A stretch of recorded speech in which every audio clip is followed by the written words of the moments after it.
pris mon cœur et ensemble on a créé un univers et que c'était la compagnie Talent Dance. Après j'ai continué seul. Sa sœur elle est ici et sa nièce aussi, Marie-Laure et Julien. Et aussi beaucoup de public connaît mon travail en France grâce à Béatrice Gruber. Je ne sais pas où tu es, Béatrice.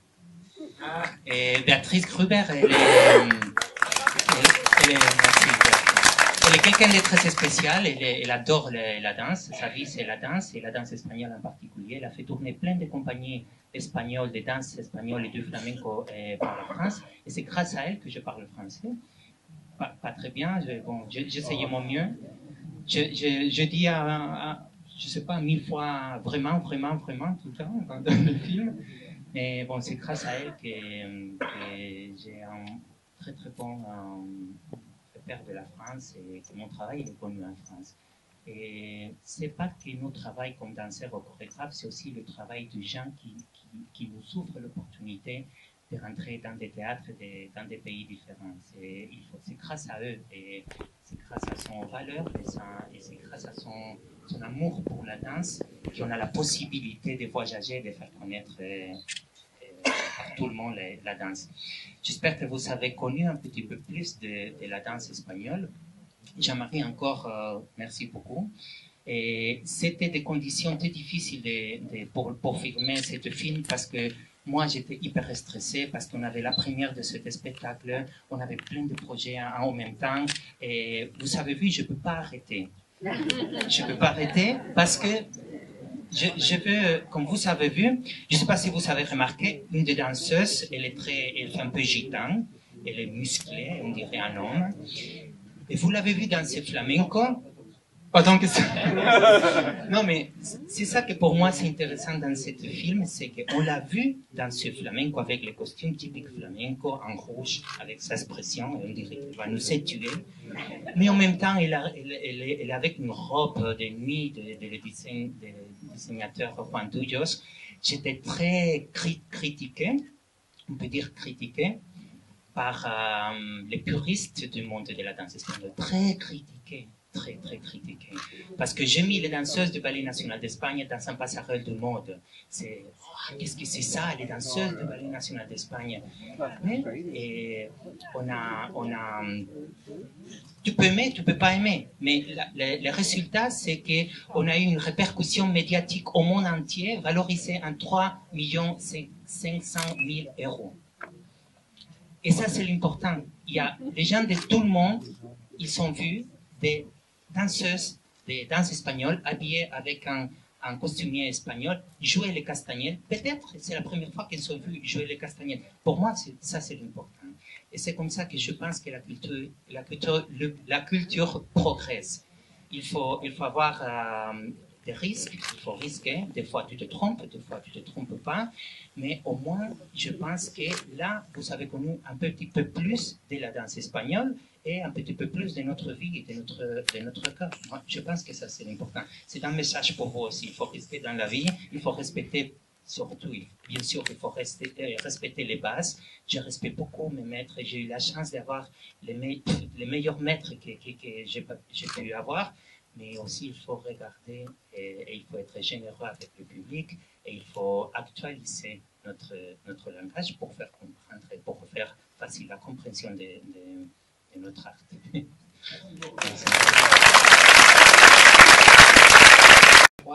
Très peu de temps, mais voilà, Maria del Sol, Mariola Vega, Ballet espagnol, Antología, voilà. Donc je suis née là-dedans, je suis née dans la danse. Tout ce que tu dis dans le film, c'est absolument réel. Je suis d'accord avec tout. C'est impressionnant. Wow, je venais un peu comme ça parce qu'effectivement, je sais pas, mes parents ne m'ont pas parlé justement de ce que tu viens de dire par rapport aux bases de mode et tout. Mais j'imagine que les puristes, effectivement, et on connaît, tellement j'en connais beaucoup, mais je trouve que c'est au contraire, c'est d'une originalité et surtout de pouvoir montrer au monde entier les talents. Parce que merci beaucoup pour ton talent en tout. Je veux dire, comment tu danses, tes chorégraphies, la façon comme tu as eu de donner comment on dit, énergie à ce ballet. Je connais tous les directeurs du Ballet National d'Espagne assez bien, hein, parce que, bon, d'Antonio Gades à tout le monde, évidemment. Je suis très émue, parce que je suis d'accord, et je suis étonnée qu'en France, jamais, parce que vous ne venez pas beaucoup en France, et il faut savoir sortir du flamenco que j'adore. J'avais fait le film de La Carmen et Carlos Saura, mais je n'étais pas flamenca. Moi, je viens de l'école classique.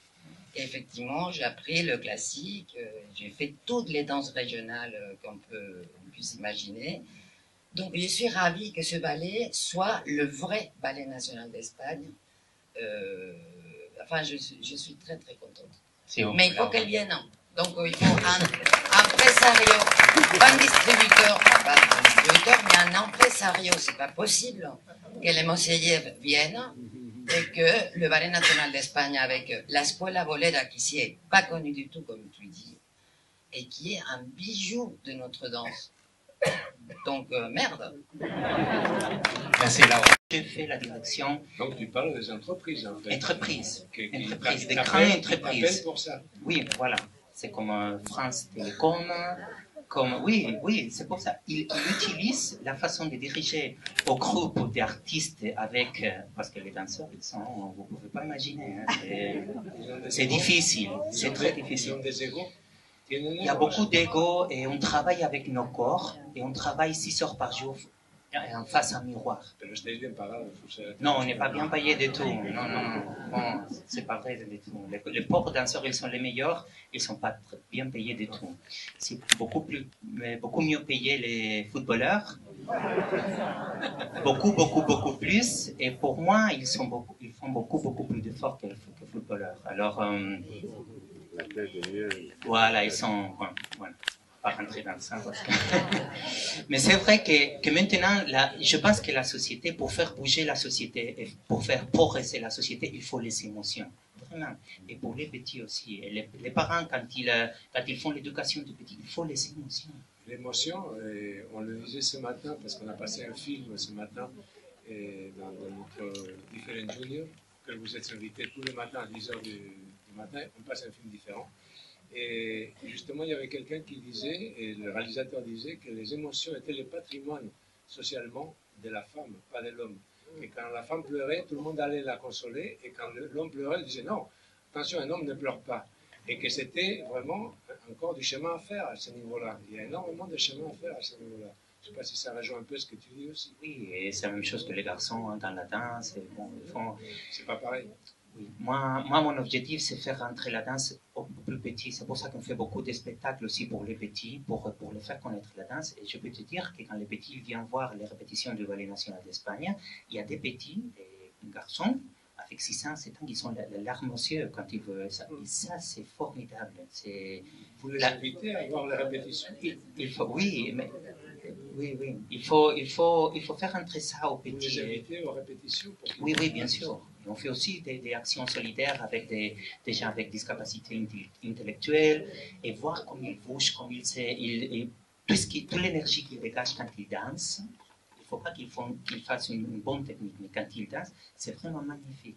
Ça fait bouger le cœur, ça fait moins penser aux trucs qu'il ne faut pas penser, ça fait des gens plus intelligents et ça fait que la culture monte.